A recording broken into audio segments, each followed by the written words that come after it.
गुरुवार को बिहार के प्रथम मुख्यमंत्री डॉक्टर श्री कृष्ण सिंह की जयंती एक दिन पूर्व संध्या को मोतिहारी के टाउन हॉल में मनाया गया, जिसके मुख्य अतिथि पार्टी के राष्ट्रीय अध्यक्ष आशुतोष कुमार रहे।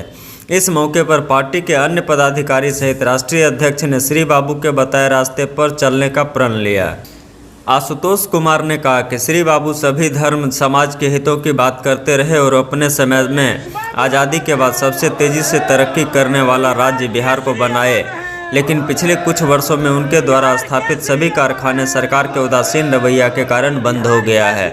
साथ ही राष्ट्रीय अध्यक्ष आशुतोष कुमार के द्वारा चंपारण की धरती से ऐलान किया गया कि अगले महीने से बिहार के उन चुनिंदा लोकसभा में ग्राम चौपाल करेंगे, जहां कभी हमारे सवर्ण समाज के सांसद हुआ करते थे और आज के समय से हमारी बहुलता होने के बावजूद हमारे समाज से नहीं हैं।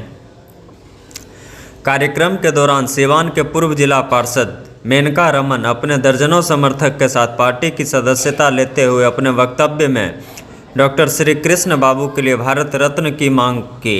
साथ ही राजद नेत्री निराली ठाकुर, विंटी शर्मा राजपा में शामिल हुए। इस कार्यक्रम में राष्ट्रीय अध्यक्ष आशुतोष कुमार के अलावा प्रदेश अध्यक्ष सतीश कुमार टूना, राष्ट्रीय सचिव सोनू शंकर, राष्ट्रीय प्रवक्ता मोहम्मद कलामुद्दीन, मोतिहारी जिला अध्यक्ष मणिकांत पांडे सहित दर्जनों प्रदेश जिला के पदाधिकारी सहित हजारों लोग शामिल हुए। कार्यक्रम की अध्यक्षता मोतिहारी के पूर्व शिक्षक शिव वरण शर्मा ने किया। साथ ही मंच संचालन अनु ठाकुर के द्वारा किया गया। सीटें हैं जहां से श्री बाबू के वंशज चुनाव जीतकर लोकसभा में पहुंचते थे और उनको वहां से टिकट मिलता था, लेकिन पार्टी भक्ति में पड़ के, किसी विशेष पार्टी की अंधभक्ति में पड़ के हर 5 साल और 10 साल के बाद हम लोग एक सीट गंवाते जा रहे हैं। जैसे चंपारण गंवाए, जैसे मुजफ्फरपुर गंवाए, जैसे वैशाली गंवाए, जैसे पाटलिपुत्रा गंवाए, पिछली बार जहानाबाद भी गंवा। तो कभी श्री बाबू के वंशजों को 9 लोकसभा सीटों पर से टिकट मिलता था और अब हम सिमट कर 3 लोकसभा पे रह गए हैं, बेगूसराय, नवादा और मुंगेर। और ऐसे ही यदि चुप रह गए तो अगली बार एक और टिकट कट जाएगा। वही हाल विधानसभा का। इनके वंशज कभी बिहार विधानसभा में 52-54 की संख्या में हुआ करते थे और आज हम सिमट कर 2015 में 17 पर थे। थोड़ी बहुत सुगबुगाहट हुई इधर 5-7 वर्षों में, तो वापस 21 पर पहुंचे। तो हमारी मजबूरी समझकर, हमारी लाचारी समझकर, हमें बंधुआ मजदूर समझ के हमारी सीटों को काट दिया जाता है, हमारे कोटे से सीटों को छीन लिया जाता है और हेलीकॉप्टर से कोई नेता को उतार के कहा जाता है कि इसको वोट दीजिए क्योंकि आप तो हमारे बंधुआ मजदूर हैं। तो हम चाहते हैं कि अब वो पार्टी जो हमें बंधुआ मजदूर समझती है वो भ्रम में न रहे। हम ये संदेश देंगे कि न हम कांग्रेस को सपोर्ट करेंगे, न भाजपा को वोट करेंगे। जो हमारी बात करेगा वही हम पर राज करेंगे। हम लोग बिहार के सभी डॉक्टर श्री कृष्ण सिंह की 135वीं जयंती रखी, जिसमें विभिन्न गांव से, विभिन्न पंचायतों से लोग आए और कई वक्ताओं ने श्री बाबू के विचारों पर, श्री बाबू के सिद्धांतों पर अपना विचार प्रकट किया। ये आपने मंच का आपका भाषण सुना है, सभी दलों से नाराज है। कारण क्या है कि सभी दलों पर आप प्रहार कर रहे हैं? क्या इसके पीछे? देखिए, जो भी बड़े दल हैं, चाहे वो भाजपा हो, कांग्रेस हो, राजद हो, जदयू हो, लोजपा हो, यही दलें बिहार में सत्ता में रही हैं विगत 30-32 वर्षों से।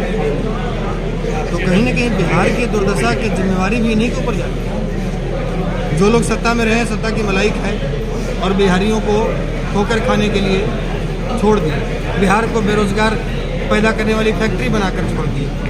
तो कहीं ना कहीं हम दोषी नहीं मानेंगे जो सत्ता में बैठे हैं। आम आदमी के पास पावर नहीं है कि हम यहाँ पर रोजगार सृजन कर सकें। आम आदमी के पास पावर नहीं है कि हम यहाँ शिक्षा व्यवस्था दुरुस्त कर सकें। ये सरकार की जवाबदेही थी, सरकार में बैठे लोगों की जवाबदेही थी, या जो विपक्ष में थे उनका कर्तव्य था कि हम सवाल करें।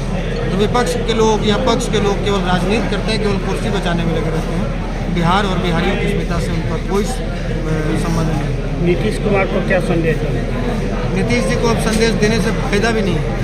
उनका अब रिटायरमेंट का समय आ गया है। उनको कहेंगे कि अयोध्या और हरिद्वार जाइए और जो पाप किए हैं उसका कुछ अब आपका कल्याण हो, भगवान आपका कल्याण करें। आप युवा चेहरा तेजस्वी यादव आए हैं सत्ता में, उनसे क्या उम्मीदें रखते हैं? जो भी युवा हैं उनसे हम ये उम्मीद करते हैं कि कम से कम पुराने धर्रा पर चलने वाले नेताओं से बाहर निकलें और जो लोग भी बिहार के दुर्दशा के पीछे कारण रहे हों, अब उस पर बहुत ज़्यादा विचार करने से भी कोई फ़ायदा है नहीं। अब पछताए क्या होते जब चिड़िया चुगेगी। अब वापस खेती कीजिए, वापस फिर से हल लगाइए, हल जोतिए, वापस फिर से बुनाई कीजिए, फिर से कटाई कीजिए।